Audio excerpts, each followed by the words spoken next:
Dentro daquele imóvel, uma policial militar de 33 anos seria encontrada morta com um tiro na cabeça. O primeiro relato foi direto e aparentemente simples, suicídio. Mas bastaram poucas horas para que essa versão começasse a ser questionada. A vítima era Gisele Alves Santana, soldado da Polícia Militar de São Paulo. Ela tinha anos de experiência na corporação e atuava no policiamento ostensivo, lidando diariamente com situações de risco. Colegas de trabalho a descreviam como uma profissional disciplinada, reservada e muito comprometida com a função que exercia. Fora da farda, levava uma vida discreta. Não era de se expor, mantinha um círculo social mais fechado e evitava compartilhar detalhes da vida pessoal. O marido era Geraldo Leite Rosa Neto, tenente-coronel da Polícia Militar. Um oficial de alta patente com longa trajetória dentro da corporação, conhecido por ocupar cargos de responsabilidade e liderança. Era alguém acostumado a comandar equipes, tomar decisões rápidas e lidar com pressão constante.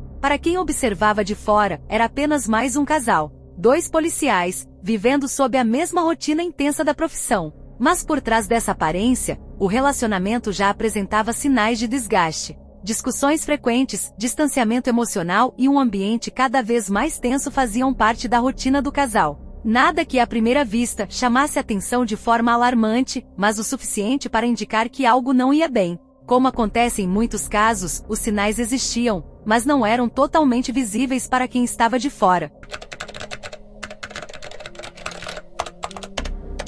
Naquela noite, dentro do apartamento, algo mudou. Segundo a versão inicial apresentada, Gisele teria tirado a própria vida com um disparo na cabeça. Foi o próprio marido quem acionou a polícia e relatou o ocorrido. A princípio, o caso poderia ter seguido como mais uma ocorrência trágica. Mas quando os primeiros policiais chegaram ao local, alguns detalhes começaram a gerar desconfiança. A cena não parecia clara. O posicionamento do corpo, a dinâmica do ambiente e pequenos elementos começaram a levantar dúvidas entre os investigadores. A principal pergunta passou a ser inevitável. Aquilo realmente correspondia a um suicídio? A resposta começou a surgir com o trabalho da perícia. O laudo técnico apontou que Gisele havia sido atingida por um tiro na cabeça dentro do apartamento. Porém, o que mais chamou a atenção foram os sinais presentes no corpo. Havia indícios de luta corporal. Lesões no rosto, marcas no pescoço e sinais de agressão indicavam que ela tentou se defender antes do disparo.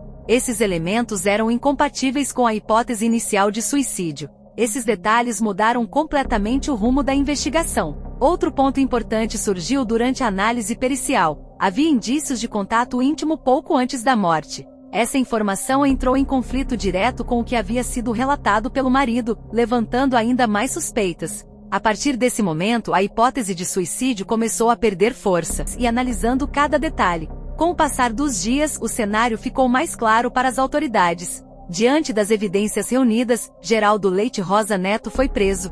Ele passou a responder por feminicídio, além de fraude processual, por supostamente tentar modificar a cena do crime para sustentar a versão de suicídio. A prisão de um oficial de alta patente da Polícia Militar trouxe ainda mais repercussão ao caso. A história rapidamente ganhou destaque em todo o país. 2 policiais militares, um crime dentro de casa e uma investigação que revelou contradições importantes criaram um cenário que chamou a atenção do público. O caso também reacendeu discussões sobre violência dentro de relacionamentos e a dificuldade de identificar sinais antes que situações extremas aconteçam. Gisele enfrentava o perigo nas ruas, participava de operações, lidava com situações de risco e era treinada para proteger vidas. Mas foi dentro da própria casa que perdeu a vida. Um ambiente que deveria ser seguro acabou se tornando o cenário de uma tragédia. O que começou como um possível suicídio, aos poucos revelou indícios de um crime muito mais grave. E talvez o ponto mais marcante dessa história seja justamente esse.